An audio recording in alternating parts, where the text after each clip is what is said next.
It started with a phone call. The number was unknown, the voice smooth, deliberate, every word carefully chosen. Sarah Jensen, the man had said, like he was reading my name off a script. I've been following your work. There's an audition, something underground, something real. He didn't introduce himself right away, and I should have hung up then.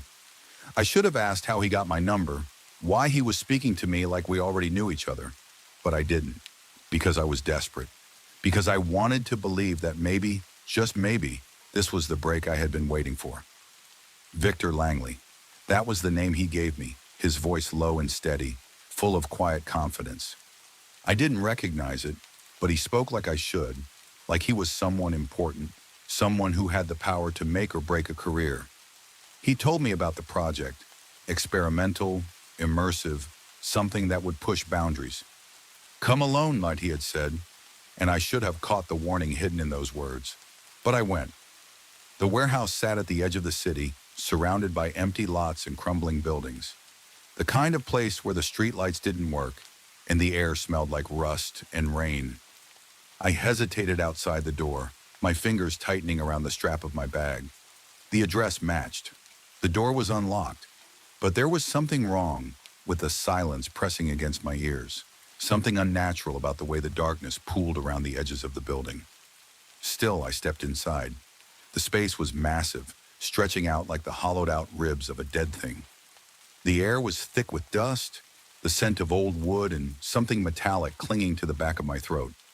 The stage was at the far end, a skeletal structure of unfinished planks and sagging curtains, half-built as if abandoned mid-performance. Spotlights dangled from overhead rigs, their weak glow flickering, casting jagged shadows that twitched when I moved. A few cameras stood on tripods, their lenses staring, reflecting the dim light like unblinking eyes. Watching. I swallowed hard. Hello? My voice felt too small, swallowed by the vast emptiness. I took a few hesitant steps forward, my footsteps echoing, stretching longer than they should have, like the building itself was holding on to the sound. Something creaked behind me. I turned too fast, my breath catching in my throat. A door slightly ajar now, just a crack of blackness beyond the frame. Had it been open before? I wasn't sure. Victor? I called, trying to keep my voice steady. Silence. Then, a whisper of fabric, a shift in the air. Not close, but not far either. I took a step back. My pulse pounded at my temples, every instinct screaming at me to leave, to turn around and walk out the way I came. But I hesitated, because if I walked away now, I might never get another opportunity like this. I had been chasing auditions for months, scraping together rent money by waiting tables, smiling through clenched teeth while customers snapped their fingers at me. What if this was real? I reached for my phone, my fingers trembling just slightly as I pulled it from my pocket. No signal. Of course, a low click. The sound came from the darkness beyond the open door, a mechanical noise, deliberate. A camera? I took another step back. The lights overhead flickered once, twice, then went out completely. Blackness swallowed everything. The air shifted, the silence stretching impossibly long. Then, a breath. Not mine. Close. My own breath hitched, my body locking in place. Every nerve screaming to move, to run, to do something. But then hands grabbed me. A sharp yank backward. A cloth over my mouth, something thick and suffocating. The scent cloying, chemical. I thrashed, my heels scraping against the concrete, my fingers clawing at the grip around my arms. But it was too strong, too practiced. My lungs burned. Somewhere in the dark, a voice whispered, so close it slipped beneath my skin. Welcome to the show. The struggle lasted only seconds. The darkness folded in, swallowing me whole. And the first act began. The first thing I felt was the cold. It crept in before I was even fully conscious, wrapping around my skin like a second layer, sinking into my bones. My head throbbed, a dull, pulsing ache at the base of my skull. The kind of pain that felt wrong, not just from sleeping in a bad position or drinking too much the night before. No, this was deeper, heavier, laced with something chemical, something forced. I wasn't supposed to be here. That thought came next, slamming into my mind the second I started to wake up, breaking through the fog with an icy stab of fear. I tried to move, but my body was slow to respond, heavy and uncooperative, my limbs stiff from lying on the hard floor for too long. The ground beneath me was rough, wooden, and smelled like dust and something older, something stale. Then I opened my eyes. For a second, I didn't understand what I was looking at. The room was dim, the only light coming from a single exposed bulb hanging overhead, its weak glow flickering, swaying slightly as if it had just been disturbed.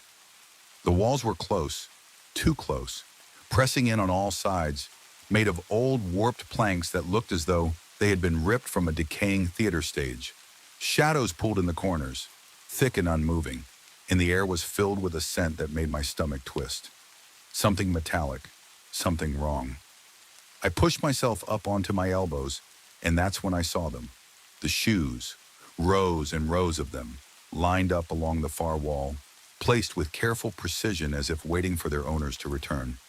Sneakers, heels, dress shoes, all different sizes, all different styles.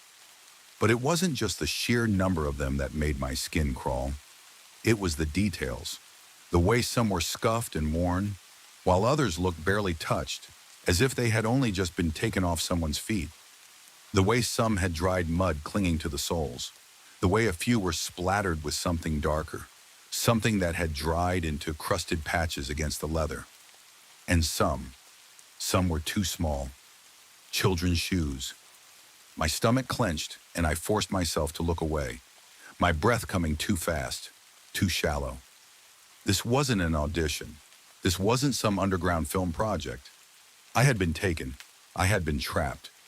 I reached for my pocket, fumbling for my phone, but my hands found nothing but the worn fabric of my jeans. Gone. Of course. My bag, my jacket, everything I had walked in with. Gone. A sound. Soft, barely there, but unmistakable. A slow, rhythmic creak. I froze, my ears straining, trying to locate the source. It was coming from somewhere outside the room, beyond the wooden door at the far end. The door was closed, but there was a thin gap at the bottom, just enough for a sliver of light to seep in.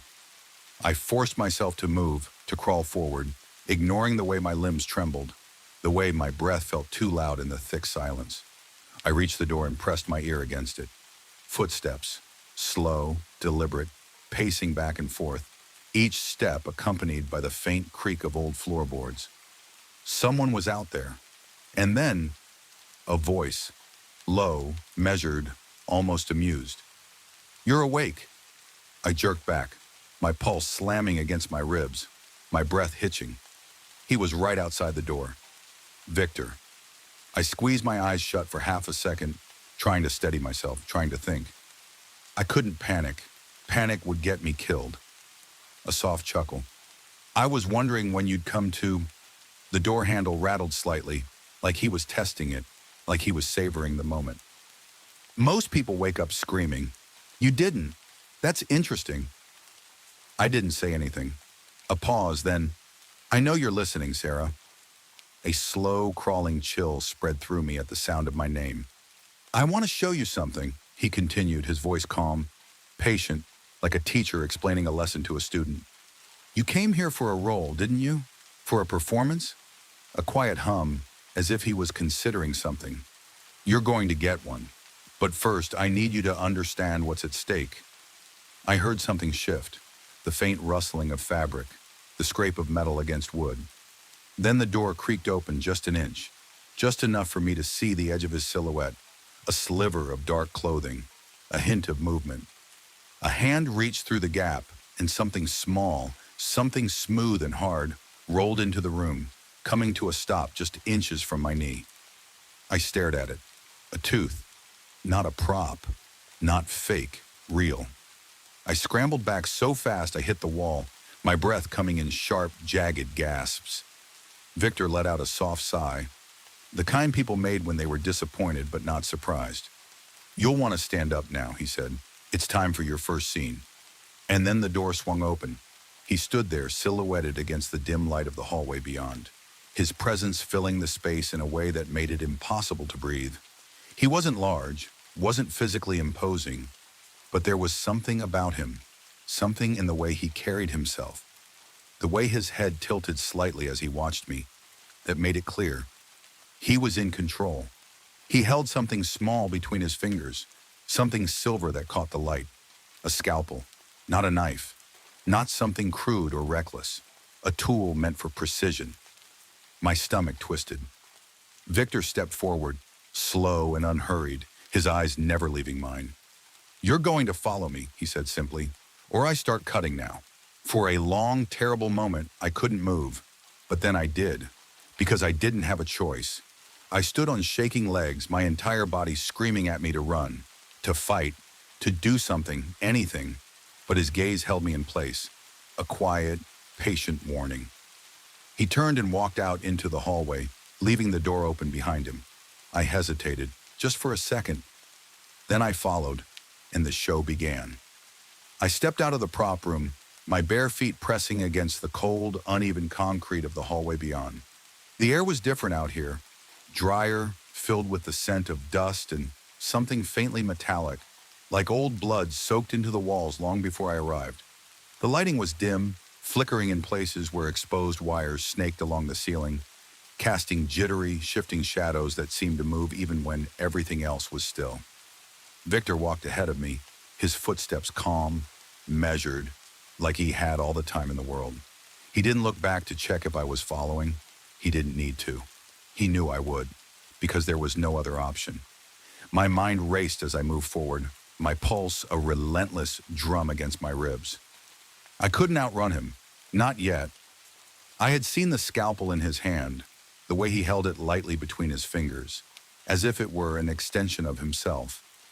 If I tried to run, I wouldn't get more than a few steps before he caught me, and I had the sickening feeling that if he had to chase me, he wouldn't be as patient as he was now. So I played along. The hallway stretched long and narrow, the walls lined with old, tattered posters, their edges curling and torn. At first, they seemed like ordinary theater advertisements, names of plays, black and white images of actors in dramatic poses. But as I passed them, I noticed something wrong.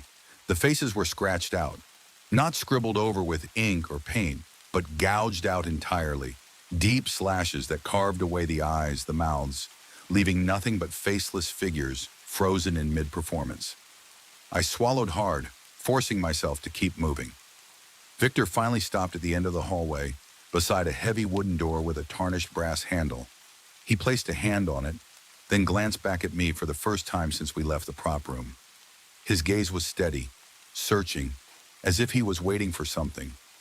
Some kind of reaction, some sign that I understood what was coming. I refused to give him one. The corner of his mouth twitched, just slightly, as if he found that amusing. Then he pushed the door open. The room beyond was larger than I expected, wider, with a high ceiling crisscrossed by exposed beams. The floor was smooth concrete, scuffed and stained in places, and the walls were lined with dark curtains, stretching from floor to ceiling, their thick fabric swallowing the light. A single wooden chair sat in the center of the room, positioned directly beneath a hanging spotlight that cast a cold, sterile glow. But that wasn't what made my stomach lurch. It was the cameras. They stood on tripods placed in precise angles around the chair, their lenses gleaming in the dim light. A few were mounted on the walls, tiny red dots blinking at me like watching eyes. And then I saw the screens. Lining the far wall, they flickered to life as I entered, displaying grainy, high-contrast images of the room itself from multiple angles. I could see myself stepping forward, Victor behind me, the wooden chair waiting in the center like an execution seat. The delay in the feed was slight, almost imperceptible, but I could feel it, just enough to make everything feel unreal, like I was already watching my own performance before it had even begun. Victor gestured to the chair. "Sit." I didn't move. His head tilted slightly as if he had expected that. His fingers curled around the scalpel, not tightly, not threateningly, but in a way that reminded me how close he was, how quickly he could close the distance between us. "Don't make this difficult," he said, his voice quiet, measured. "I'd rather not start cutting before the audience is settled in." My stomach twisted. The audience. I swallowed, my throat dry, my mind screaming at me to find a way out, to fight, to do something. But I knew I had no leverage. Not yet. So I forced my feet forward, one slow, deliberate step at a time, until I reached the chair. The wood was cool as I lowered myself onto it, and as soon as I did, Victor moved. The restraints snapped into place before I could react.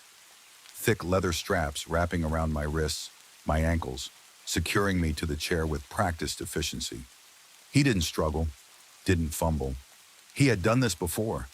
Panic clawed at my chest, my pulse hammering in my ears, but I kept my expression neutral, refusing to let him see how much I wanted to scream. Victor stepped back, admiring his work, then reached into his pocket and pulled out a small black remote.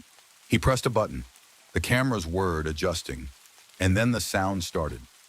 Soft at first, distant, almost like static filtering through unseen speakers.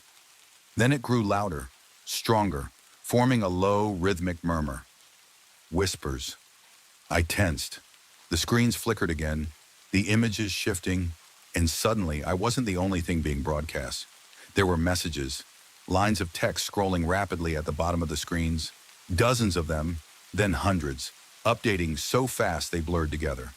She looks scared. Good, I like when they're scared. What's her name? Sarah Jensen. She's pretty. I give her 2 acts. Nah, she won't last past the first. Look at her hands. My stomach dropped. They were watching, not just Victor, not just some hidden producer behind the cameras, an entire audience. Victor's voice cut through the noise. You understand now, don't you? I forced my eyes up, meeting his gaze. I refused to let him see how much I wanted to break. He smiled. Good. That'll make this more fun. He turned slightly, adjusting something on one of the tripods, and the angle of the cameras shifted again. The screens displayed me from multiple perspectives, each one capturing a different part of the scene. The tightness in my jaw, the tension in my fingers, the way my chest rose and fell too quickly. Victor walked behind me, his voice close to my ear. This is your first scene, Sarah, he murmured. Make it count. A sharp click, and the show began. I could hear them. Not just Victor, not just the faint whir of the cameras adjusting their angles. Beyond the screens, beyond the thick curtains that lined the walls, beyond the suffocating air pressing against my skin, I could hear them. The audience. It was a strange kind of sound, one that didn't belong in a place like this. A soft, distant murmur, shifting like wind through dead leaves. At first I thought it was just more static, just the distorted hum of the equipment. But then I started picking out words, half-formed, whisper-thin sentences slipping through unseen speakers. Too many voices layered on top of each other, a shapeless mass of anticipation. They weren't speaking to me. They weren't speaking at all. They were reacting. To me, to my breathing, to the way my fingers twitched against the restraints, to the way my shoulders stiffened when Victor moved just behind me. I forced myself to stay still, because I understood now. It wasn't just about the cameras. It wasn't just about the sick game Victor was playing. This was a production, a performance, and I was the entertainment. Victor had orchestrated everything, the lighting, the positioning, the script I wasn't even aware I was following, and they were watching. Not just passively, not like a normal audience sitting in velvet seats, waiting for the curtains to rise. No, this was something else. Something worse. The messages kept coming. She's trying not to cry. I like that.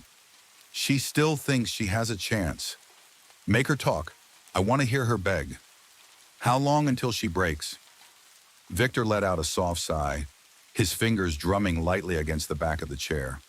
You're holding up better than I expected, he said, his voice smooth, almost lazy.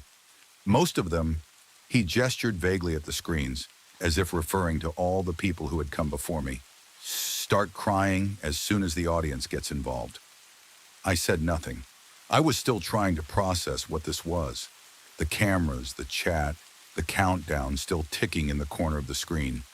This wasn't just some secret torture room in the back of an abandoned warehouse. This was live. This was broadcasting. My stomach turned. There were stories, urban legends whispered in dark corners of the internet, late-night discussions in dimly lit apartments over glowing laptop screens, places you weren't supposed to go, sites buried so deep in the web that normal people never found them, where things that weren't supposed to be seen were streamed for those sick enough to watch. I had never believed them. Not really, but I believed them now. Victor circled around to face me, his expression unreadable, his dark eyes flicking between mine, searching. "Let's get to know each other a little better, shall we?" He crouched down so we were at eye level, his presence filling every inch of space between us. "Tell me something, Sarah." My name in his mouth sent a shiver through me. "Do you know how many people are watching right now?" I swallowed hard. He smiled, slow and deliberate, tilting his head slightly as he gestured toward the screens.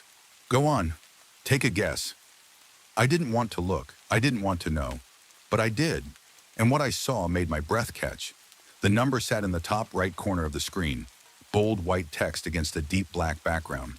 11,827 viewers. My vision blurred at the edges. It didn't feel real. That was more than an audience. More than a theater full of people waiting for a show to begin. That was an event.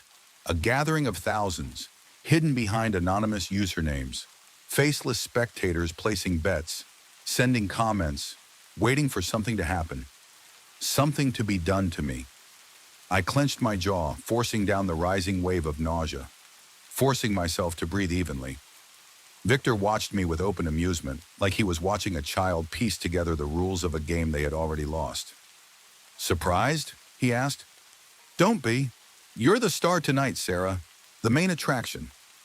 He straightened, stepping back toward the cameras, tilting one slightly to adjust the angle.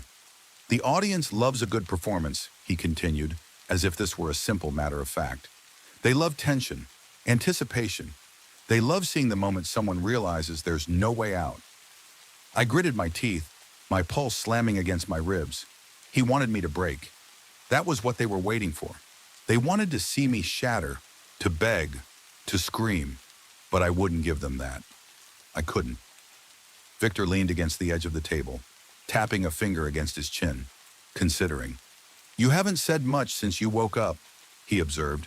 "Quiet types usually last longer, but they're not as much fun." He turned, lifting the remote again, pressing a button. The screens flickered, the camera angles changed, and then I saw something new. Not just myself, another room, another chair, another person. The figure was slumped forward, their body limp against the restraints, head tilted at an unnatural angle. Their clothes were torn, their skin covered in dark, bruised patches, a thin trickle of something dried and dark running from the corner of their mouth. I couldn't tell if they were breathing. Victor followed my gaze, then smiled. "Ah, you weren't supposed to see that yet." The chat exploded. "She sees them now. Bet she screams. Think they'll last the night?" I barely heard it. My focus was locked on the screen, on the stillness of the person strapped to the chair, the unmistakable finality of it. They had been here before me, and they hadn't made it out. A slow, creeping chill spread through me as realization settled into my bones. This wasn't a one-time event. This wasn't a last-minute decision, some spur-of-the-moment abduction.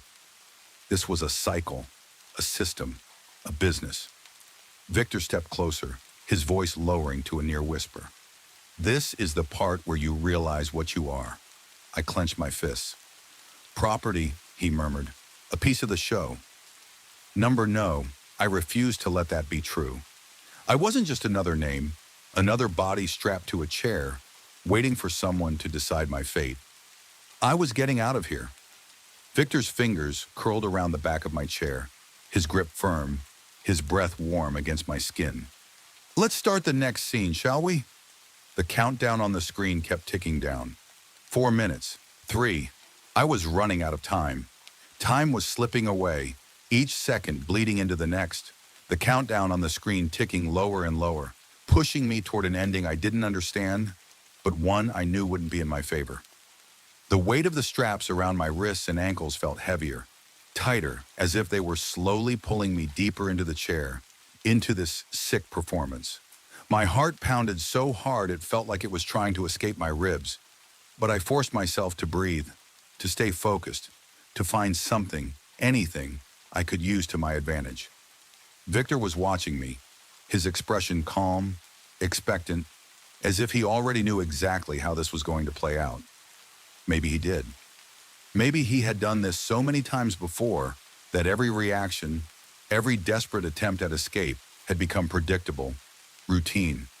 Maybe that was why he looked almost bored now, waiting for me to give him something interesting. I wasn't going to give him that. I wasn't going to break for him or for them. I turned my gaze toward the screens again, scanning the fast-moving messages, the shifting camera angles, the flickering countdown. The audience was waiting. They wanted more. They wanted action. The chat was filled with bets on whether I'd scream, whether I'd cry, whether I'd fight. Victor wanted a show. I'd give him one. I let my shoulders relax slightly, exhaling slow, pretending that something inside me had finally snapped. I dropped my head forward, letting my hair fall into my face, my body going slack against the chair. I heard the slight shift in Victor's breathing. Interest. He stepped closer. There it is, he murmured, that moment of acceptance.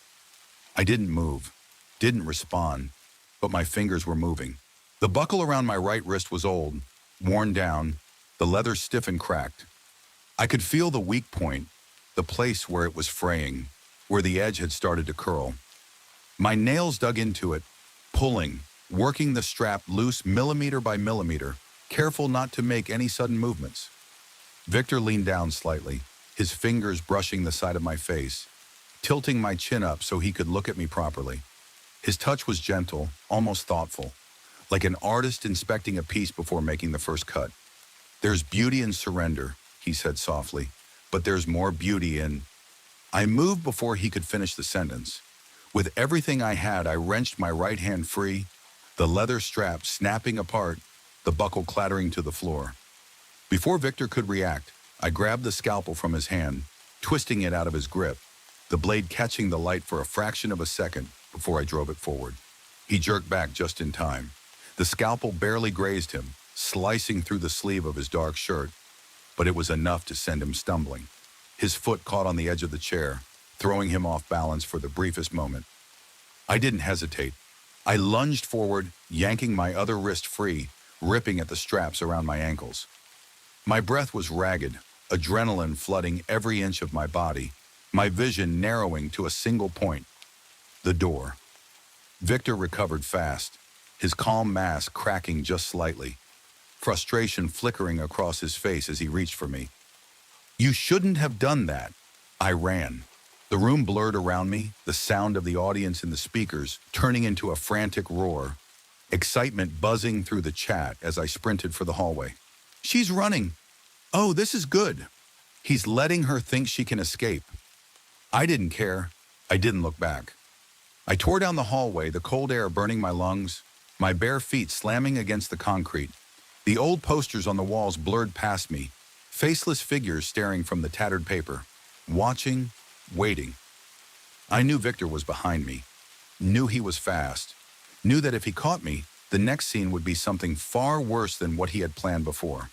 The hallway split ahead, 2 doors, one slightly ajar, the other locked. I went for the open one. The room beyond was different, smaller, cramped. A dressing room, maybe, long abandoned. A single mirror sat against the wall, its surface smudged with handprints, its edges cracked. Costumes hung from a rack in the corner, some old, some new, some splattered with something dark and dried. A dead end. No, I wasn't going to let this be the end. I spun, searching for anything, any way out. But before I could move, Victor was there. He stepped into the doorway, blocking the exit, breathing hard but still composed, still in control. "You had your moment," he said, shaking his head slightly, as if disappointed. "You played your part. But this," he gestured at me, standing there with the scalpel still clenched in my shaking fingers. "This isn't how it ends." I backed up, my shoulder pressing against the cold glass of the mirror. My pulse was a drum in my ears, my grip tightening around the blade. I'm not playing your game. Victor exhaled through his nose, like I was exhausting him. But you are, he said. You've been playing it since you walked through that door. The chat was still going, messages flashing across the screens outside. She's cornered. Finish it. Bet she stabs him. A reflection moved in the mirror behind me. Not mine. Someone else. I didn't have time to think. I ducked. The mirror exploded. Glass rained down as something crashed through it. A shape, a figure, arms swinging, something heavy slamming against Victor's side. A body, someone else. The other prisoner. They weren't dead. Victor barely had time to react before the stranger tackled him, knocking him back into the hallway. The sound of their struggle filled the space. Grunts and sharp gasps. The unmistakable thud of bodies colliding against walls. I didn't wait. I ran. Out the door. Down the hall. Past the screens. The cameras, the watching eyes. The countdown had hit 0. The alarms blared. Somewhere, something was coming undone. A door ahead. Heavy. Metal. I shoved against it with everything I had. It gave. And suddenly, I was outside. The air was freezing, the wind cutting against my skin like knives. The city stretched ahead, dark and empty, but real. I ran. Behind me, inside that cursed warehouse, something was collapsing, the system breaking, the game falling apart. I didn't look back. I didn't stop. The stage was burning, and I was finally off it. And this time, I was never coming back.